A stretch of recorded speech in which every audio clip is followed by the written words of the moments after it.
know that as we plan, there's not enough money.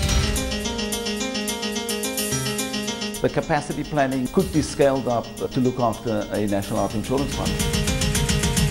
There's the issue of even believing that you could just tax 100 billion rand and get away with it.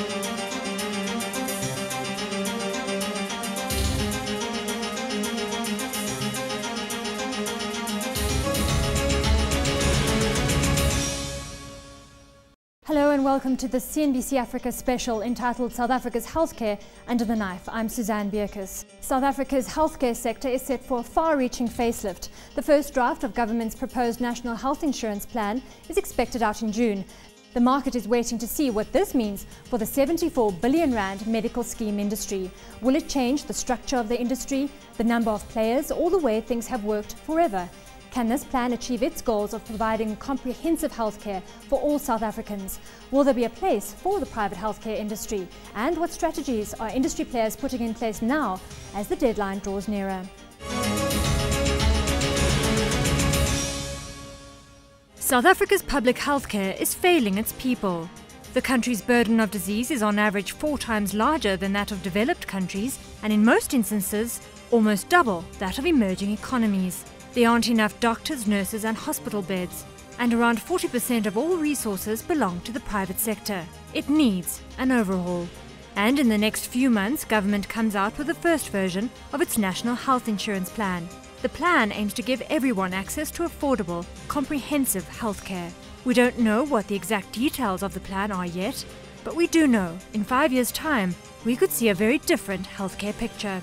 And for the private sector's 114 medical schemes, the picture is expected to be a lot less, well, overpopulated. I see the private market shrinking in terms of the medical scheme numbers. And I think they should rather consolidate and become a body that is not just like ordinary business that sells commodities out there. There are around 7.5 million people in South Africa who are covered by a medical aid. But there are over 100 medical aid companies. Financial services company Discovery listed on the JSE back in 1999, and it runs the country's biggest healthcare fund.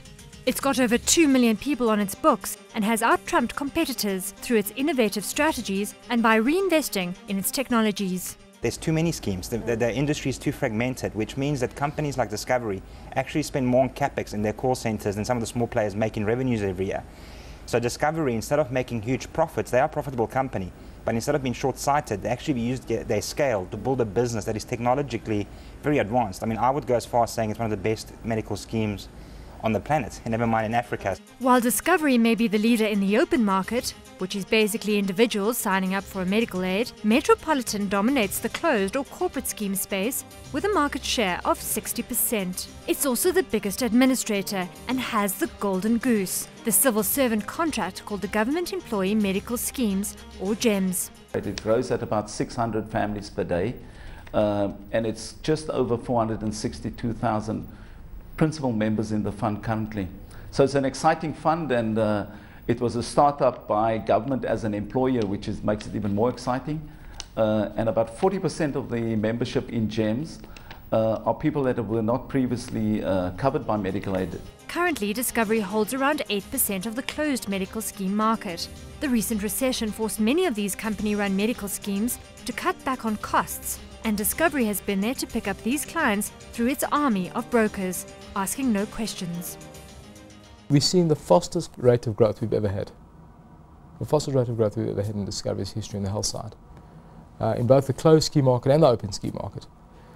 Because I think what's happened is the environment has got this issue we were just discussing about sustainability and affordability has got so complex that I think many of our smaller competitors have just not managed to deliver and invest in the kind of technology and the structures needed. And so we're finding companies coming to us in huge numbers on the open scheme side, and on the closed scheme side we're doing a huge amount of business of companies of considerable scale that are taking their own medical scheme and putting it effectively onto the Discovery Health chassis. But Metropolitan says it's not intimidated by Discovery moving in on its territory. The market has sort of centered itself into administrators that are predominantly open scheme administrators and those that are predominantly restricted scheme administrators. In the future, I think the natural direction is for both of us to venture into each other's markets. And so we expect competition. It keeps us sharp. I think we need to be mindful that just because we have some dominance in one area that we shouldn't become complacent. So yeah, we're watching it with keen interest, but we are also interested in growing a business in the open scheme market. So I guess it's almost a tit for tat situation. Analysts and industry players are expecting a lot of consolidation in both the open and closed medical schemes industry, for a number of reasons. The most significant is government's proposed National Health Insurance Plan.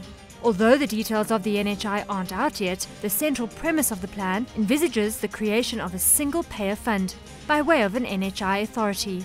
This fund will receive contributions, pool resources, and buy services and products for the entire South African population. Funding will be sourced from a combination of employer and employee contributions and existing allotted government healthcare funds. The government's put forward a few fundamentals which I don't think will change even when the white paper comes out.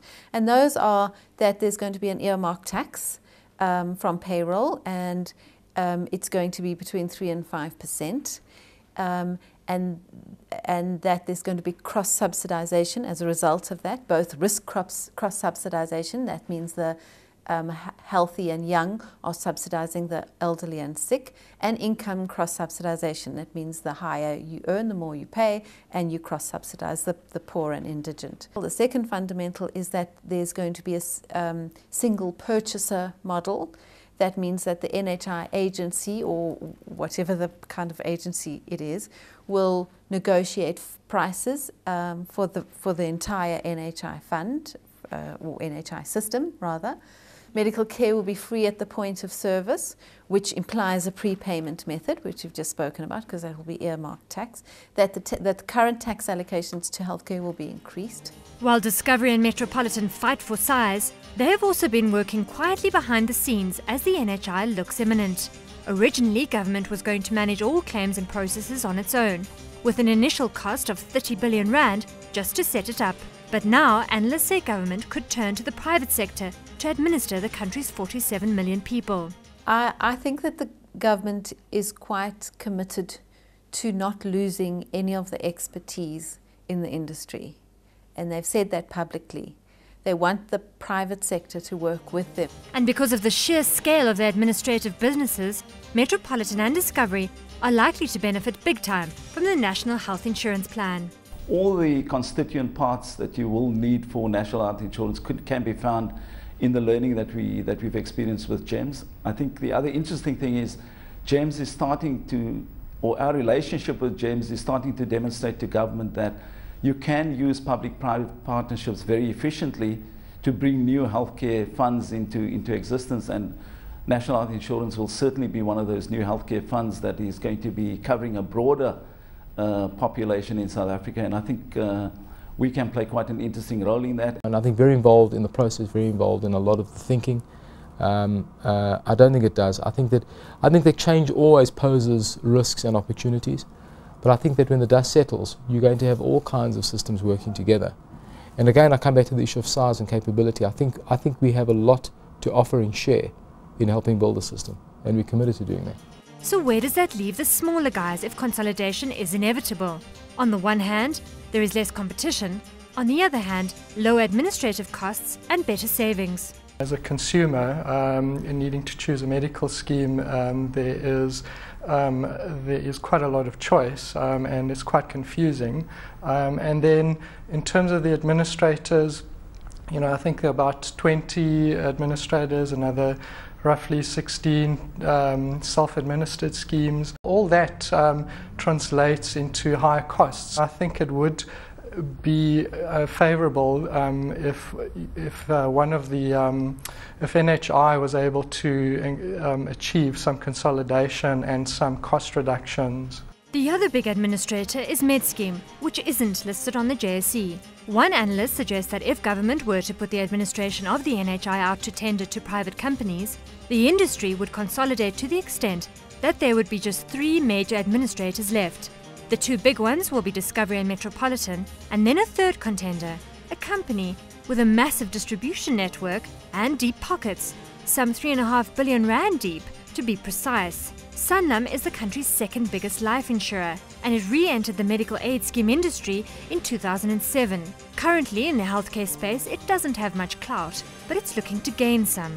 It wants at least a 5 to 6% market share over the next 5 years, and it plans to achieve this through some serious aggressive acquisitions. Although I may not be in a position to share with you which one we are about to close a deal with, but I can tell you now it's a very good fit for our strategy, not only from a Sanlam Health perspective, also from a Sanlam Group perspective.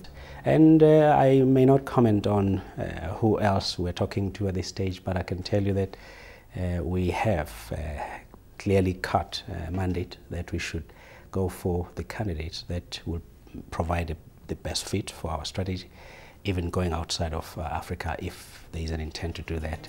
So what are the chances of a major acquisition of MedScheme by Sanlam? And how successful could Sanlam be in an environment with a formidable competitor like Discovery? Sanlam has stated that they want to enter the medical scheme administration and managed care market, so I think the odds of them buying MedScheme is definitely more than zero. I mean, I haven't heard anything specific about that deal. At the same time, it sounds very simple, but it is not. I mean, big insurers like Old Mutual have tried to compete with Discovery head-on, and they have failed. You must remember that medical scheme administration is a very admin-intensive business. Compared to life insurance, where you collect premiums and the client calls you once every 10 years. In medical schemes market, you have this constant interaction between yourself and your client. So I think Sanlam will want to compete. They might be successful, they might not be. The overhaul of the health sector could also have repercussions for other industries. The relationship between life and medical aid businesses is somewhat incestuous. Most life businesses run medical scheme units, and the recent Metropolitan and Momentum Life merger could spell a similar fate for the medical scheme businesses as well. From our side, we currently are about 24-26% of the currently insured market, and Momentum is about 5%, so together it's an exciting merger opportunity. They also do operate in different markets. The Momentum Health Group operates predominantly in the open medical aid scheme market. Metropolitan Health Group is a dominant player in the restricted medical aid scheme market. So I think it's almost a nice fit in terms of a merger. But yeah, it's going to be exciting. I think it also positions us around the earlier comments I made in terms of being in an environment where we have a very large balance sheet partner that can support us in the future expansion of our organization. For Discovery, the group's life unit is the second biggest contributor to profit. It's heavily intermediated and growing rapidly, and there are concerns that this business could be negatively impacted by healthcare reforms. I think everybody agrees with me that the health business is wonderful and sort of in a strong position. The life business divides people's minds because it's grown rapidly in 10 years to become quite a major player in its segment. Problem is it hasn't made a cent of money yet. It's been cash flow negative for 10 years because of this rapid growth. And a lot of people are nervous that if, let's say, healthcare reform takes place in South Africa and it means that people's disposable incomes are hit, if it means that more people emigrate, anything that will lead to higher withdrawals out of that life business, it could mean that this cash is never recovered. So I think some people are saying that healthcare reform might affect negatively on Discovery's life business down the line.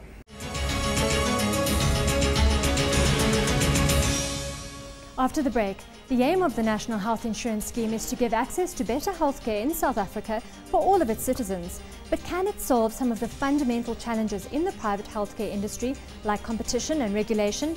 Are there more opportunities than not? And are companies hedging their risk overseas as the deadline for the white paper looms? Find out right after the break.